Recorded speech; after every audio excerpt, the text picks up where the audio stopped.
Bienvenue aux Vierges, donc nous allons voir ensemble ce qui se dessine pour le mois de mai-juin, cette période en amour.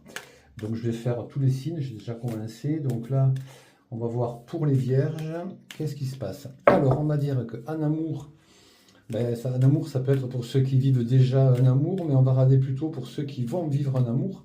Voilà, c'est plus intéressant, est-ce que vous allez rencontrer quelqu'un, est-ce que la relation que vous avez, écoutez, elle débute bien et ça va apporter du bonheur, ça va apporter ses fruits.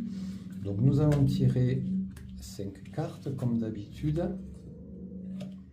Voilà, allez, la dernière des cartes ici. On va regarder ça.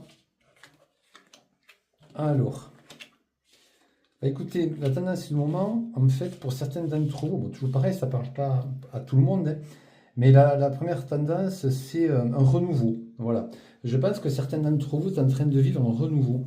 La carte numéro 13, c'est ça, c'est l'amour et la renaissance. Voilà. Ça veut dire que vous êtes en train de repartir sur un nouveau cycle de transformation. Voilà, c'est une renaissance. Voilà, c'est la fin d'un cycle, le début d'un autre cycle. Donc peut-être que vous y retrouvez, certains ou certaines d'entre vous. Voilà, peut-être la fin d'un cycle, la fin d'une histoire aussi, et le début d'une autre. Et la force que vous avez, qui vous aide là-dedans, c'est la carte de l'étoile. Et la carte de l'étoile, c'est une attente comblée, un espoir renouvelé. Ça veut dire que vous avez peut-être dans ce renouveau quelque chose que vous attendiez qui arrive. Voilà, donc profitez vraiment de ce moment-là. Moi, je sens que c'est pour certains d'entre vous la fin d'une histoire et une nouvelle histoire qui débute. Voilà, ça c'est vraiment la fin et le début d'une nouvelle histoire. Voilà.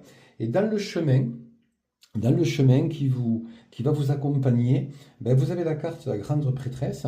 La carte numéro 2, c'est la vision, vous avez l'intuition. Vous sentez, voilà, vous sentez la personne, vous sentez que vraiment, il y a quelque chose voilà, qui va bien se passer à cette personne-là. Et la carte du milieu, c'est la carte du diable. En fait, c'est pas un risque. Et la carte du diable, en fait, c'est vous sentez que vous allez être peut-être tellement bien à cette personne-là que vous allez être pris dans un engrenage. Donc faites-y attention de ne pas vous sentir.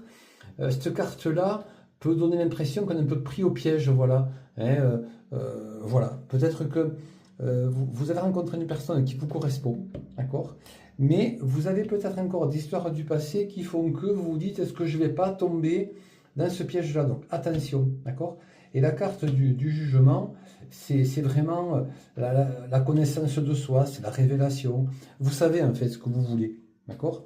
Donc allez-y, mais voilà, n'ayez pas trop de freins par